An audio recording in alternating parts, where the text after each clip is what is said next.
Vous écoutez Alger Chaîne 3, le journal.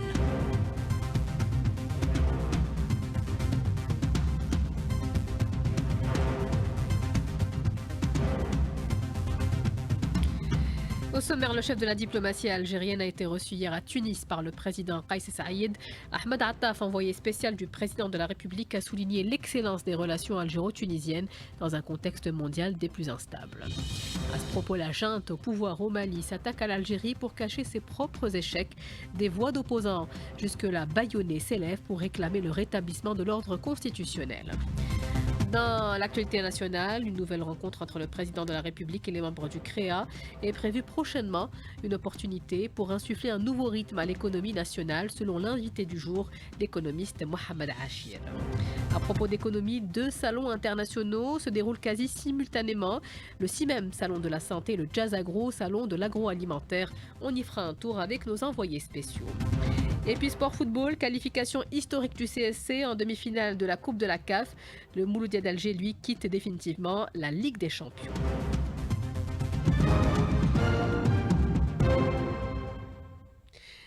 Madame, monsieur, bonjour et bienvenue. Les relations algéro-tunisiennes vivent leur plus belle époque à la faveur de l'attention constante et particulière que leur a été accordée par les 2 dirigeants des 2 pays. C'est ce qu'a affirmé le chef de la diplomatie algérienne après avoir été reçu hier par le président tunisien Kais Saïed en qualité d'envoyé spécial du président de la République. Voici ses propos. Les relations algéro-tunisiennes connaissent aujourd'hui leur âge d'or grâce à l'attention constante et aux soins particuliers des 2 chefs d'État.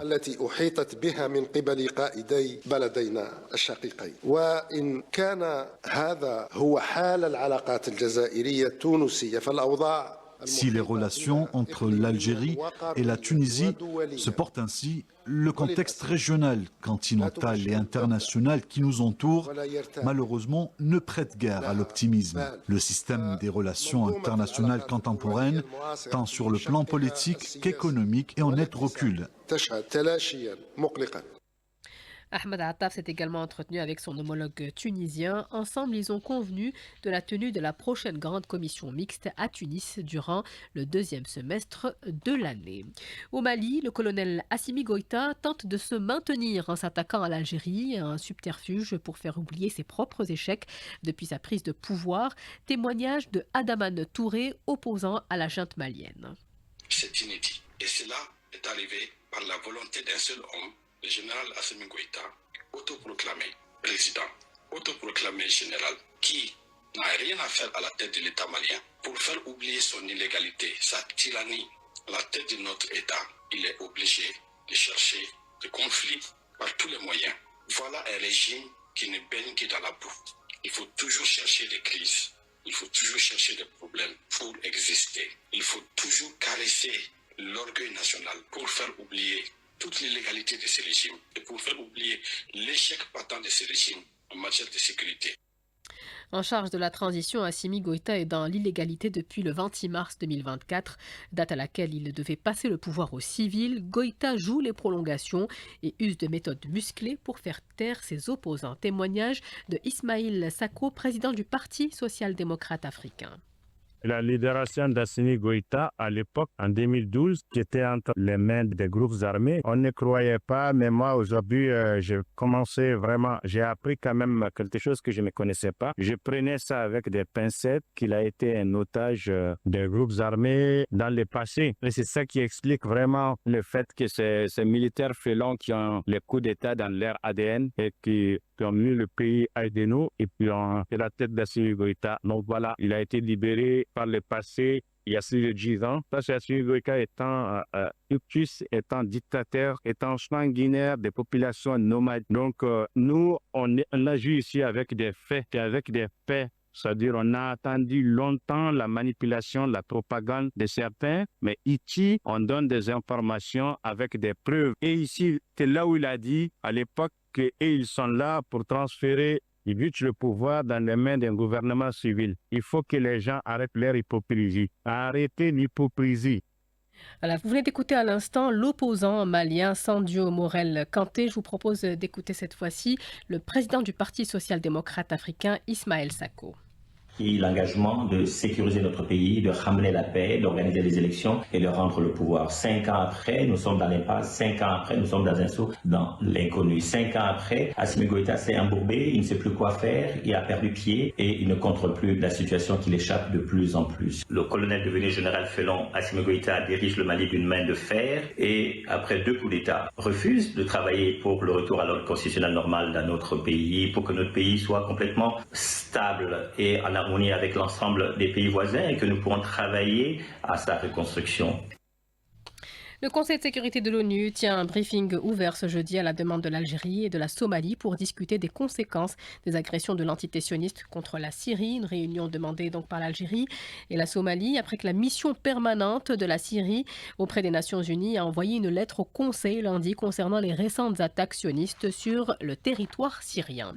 Des éléments du Marzen s'en sont pris à la militante française Claude Mangin. Elle organise des marches dans plusieurs villes françaises pour faire connaître la cause sahraoui. Mangin a été violemment attaquée à Poitiers. Voici son témoignage. Elle a été contactée ce matin par Kalima Hasnaoui. Les Marocains avaient pignon sur rue et qui nous empêchaient de parler. Donc j'ai fait remonter tout ça et on va voir avec les avocats, avec les renseignements territoriaux, parce que ni la mairie ni la préfecture des 3 villes nous ont accueillis. Donc là on va voir à Bordeaux, on a rendez-vous au moins avec l'élu à l'international, donc ça c'est bien, même si on ne voit pas le maire, c'est normal qu'on soit reçu par l'élu international. On espère que là ça se passera bien parce que c'est une grande ville et donc le Parti communiste, la CGT sont organisés, etc. Nous avons été heureux d'accueillir Daesh, un des prisonniers de Gdemezig qui avait été libéré, qui est venu se soigner en France. Donc il était très ému évidemment de me revoir. On a été reçu aussi par monsieur Christian Maguet, qui a été pendant très longtemps celui qui accueillait les enfants sahraouis à Bègle, dans le centre de vacances de l'électricité, qui ont pas mal d'argent. Et donc il était là pour nous accueillir. Donc c'est agréable de voir des têtes dont on a connu le nom pendant très longtemps et de se voir si bien accueillis. 12h37, le président de la République, Abdelmadjid Tebboune, rencontrera bientôt les patrons membres du CREA, le Conseil du renouveau économique algérien. L'occasion pour eux d'exposer leurs visions et préoccupations, comme ils l'ont fait lors de la précédente rencontre. Mohamed Hachir, économiste, il était ce matin l'invité du jour avec Nariman Mendil. Je pense qu'il y a eu déjà des résultats sur le terrain en matière de relance de l'investissement productif et d'encouragement de la création d'entreprises surtout. Donc les résultats, on peut les relever d'abord dans l'amélioration notable et même un changement très audacieux en matière de la réglementation des institutions et du cadre juridique régissant l'investissement avec la loi 22-18 relative à l'investissement ainsi que d'autres lois. Donc je pense qu'il y a aussi un dialogue qui a été instauré par le président de la République. Et cette proximité et ce dialogue permanent permet justement de diagnostiquer les problèmes et de faire en quelque sorte un diagnostic stratégique pour pouvoir justement apporter des solutions pertinentes aux problèmes posés par les opérateurs économiques et l'investissement en général. Mohamed Hachir a par ailleurs expliqué la nécessité absolue pour l'Algérie de se sortir de la dépendance aux hydrocarbures. On ne peut pas rester dépendant des hydrocarbures. On a vu un peu la tendance actuelle qui est baissière au niveau des marchés des matières premières, mais surtout au niveau du marché pétrolier.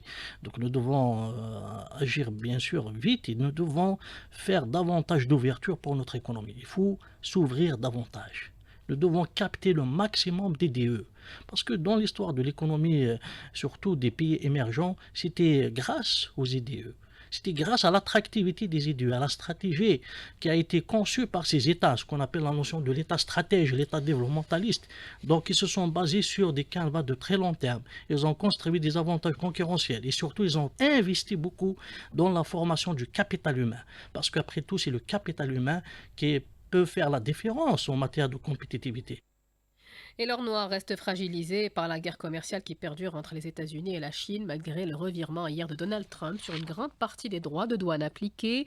Le pétrole est à son plus bas niveau depuis plus de 4 ans. Même s'il s'est légèrement ressaisi hier, le baril de Brent de la mer du Nord a terminé à près de $64. Et l'Union européenne annonce aujourd'hui qu'elle va suspendre sa riposte aux droits de douane de Donald Trump pour 90 jours afin de donner une chance aux négociations, a annoncé la présidente de la Commission, Ursula von der Leyen.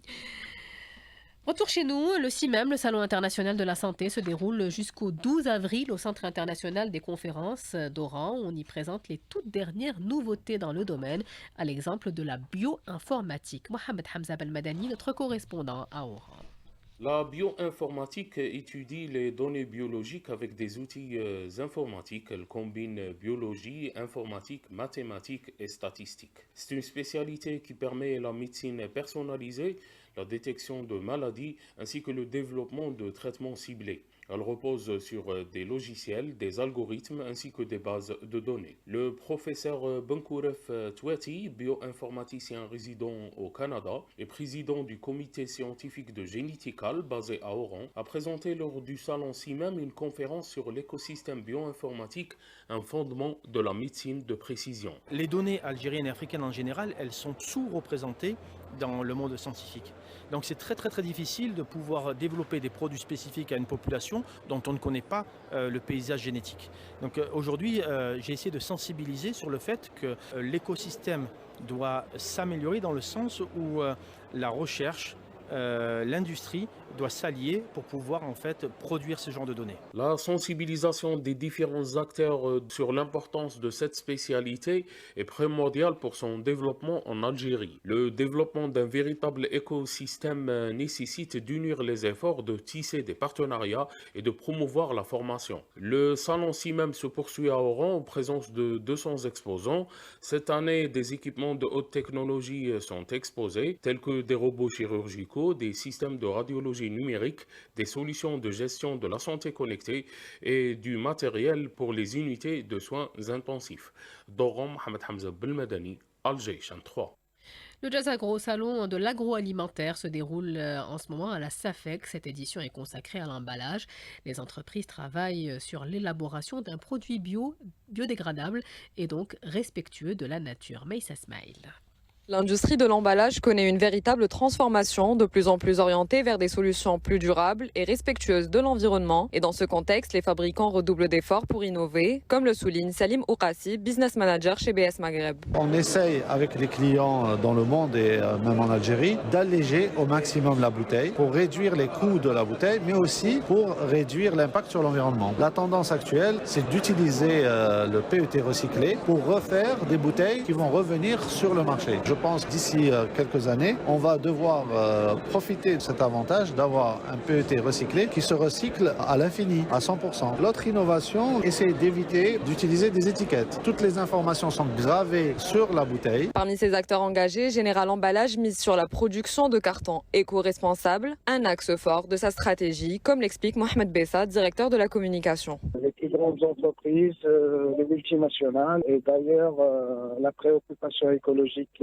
est très présente dans l'action de Général Emballage. Nous sommes un opérateur qui est certifié aux normes ISO 9001, 14001, 45001, mais surtout à la norme FSC, Forest Stewardship Council, qui certifie que l'ensemble des papiers que nous utilisons sont gérés de façon durable. Un virage écologique que de plus en plus d'industriels sont prêts à prendre, étant donné les enjeux environnementaux actuels.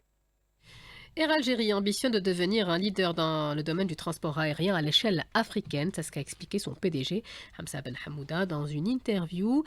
Il a expliqué également que la stratégie offensive de l'entreprise a donné des résultats plutôt positifs. L'entreprise qui a appliqué des tarifs compétitifs avec des courtes périodes d'attente entre les départs depuis Alger. Le PDG d'Air Algérie a relevé que la circulation des voyageurs a connu une augmentation de l'ordre de 34% entre 2019 et 2024. Le ministre des Finances a pris part hier aux travaux des institutions financières arabes qui se sont déroulés au Koweït. Plusieurs ministres répondront par ailleurs cet après-midi aux questions des députés lors d'une séance plénière à l'Assemblée nationale. La ministre de la Solidarité nationale, Soraya Mouloudji, a tenu hier une réunion de coordination avec les cadres centraux de l'ADS, l'Agence de développement social, réunion consacrée au suivi et à l'évaluation des programmes d'aide et des différents projets pour lesquels laquelle une enveloppe de 200 milliards de dinars a été allouée pour l'année 2025. L'allocation forfaitaire de solidarité au profit de plus de 1,4 million de personnes parmi les catégories sociales vulnérables souffrant d'un handicap, tout un handicap physique fait partie donc de cette enveloppe. Khartoum poursuit les Émirats arabes unis devant la CIJ, les accusant de complicité de génocide à l'encontre de la communauté massalite en raison de leur soutien présumé aux forces paramilitaires, les FSR. Le Soudan souhaite que les juges de la CIJ obligent les Émirats arabes unis à cesser leur soutien aux FSR. Khartoum a également demandé aux juges d'ordonner aux Émirats de procéder à des réparations complètes, notamment en indemnisant les victimes de la guerre. Il est 12h bientôt 46 minutes, on arrive au sport. Hamza Lahmouni, bonjour. Bonjour. Compétition africaine, une bonne nouvelle pour le CSC et une mauvaise pour le Mouloudia d'Alger. Tout à fait, le CS Constantine qualifié en demi-finale de la Coupe de la Confédération aux dépens de l'USM Alger à l'issue du match retour, match nul, un but partout. Durant les 90 minutes réglementaires, les deux équipes ont dû recourir à la séance des tirs au but pour se départager. C'est finalement le CS Constantine qui s'est qualifié grâce à sa victoire 4-3 au tir au but en demi-finale. Le CS Constantine affrontera la formation du RS Berkane. Le match aller se jouera à Berkane le 20 avril prochain, tandis que le match retour aura lieu une semaine plus tard. En Ligue des Champions, le Mouloudia d'Alger n'a pas pu renverser la situation, battu à l'aller 1-0 par Orlando Pirates au stade du 5 juillet. Les Verts et Rouges se sont contentés des matchs nuls, 0 partout hier à Johannesburg. Le football, c'est également la Ligue 2. Avec la 26e journée du groupe Centre-Est prévue cet après-midi à 15h. Deux rencontres seront suivies avec beaucoup d'intérêt. Les deux co-leaders, le Mberwi 7 face au Cap de Batna et l'USM Al-Harash face au NRB Tlarma. Et enfin, un mot de volleyball avec le coup d'envoi cet après-midi du premier tournoi Playoff à Tlemcen, un tournoi qui prendra fin ce samedi. La première journée prévue aujourd'hui sera marquée par l'affiche qui mettra aux prises le Mouloudia d'Alger à l'OMK El-Mili. À Tizi Ouzou, on est à la recherche de talents pour participer à la pièce théâtrale Palestine trahie. Un casting est en cours. Mohamed Haouchin.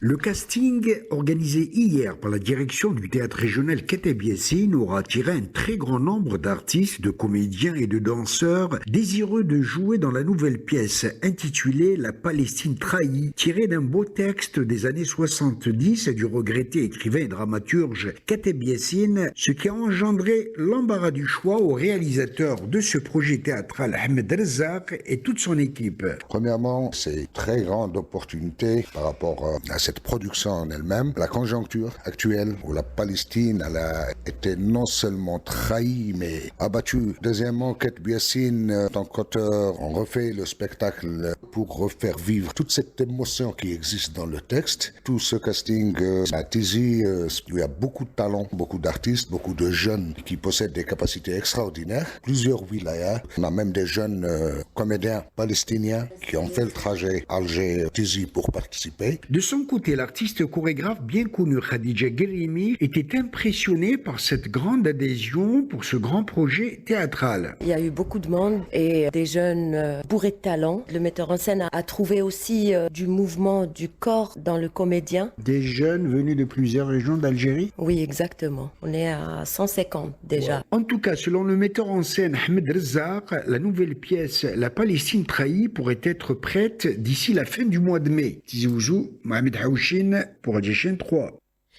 Ce journal est à présent terminé. Merci à vous de l'avoir suivi, à toute l'équipe qui nous a accompagnés. Ahmed Dadou et Amin Segni étaient à la réalisation, Nassim à la technique, Tahal Fkoum à la régie d'antenne et Ikram au streaming vidéo. Tout de suite, les couleurs du ciel, c'est avec Amin Mounir. Très bonne suite des programmes sur la chaîne 3.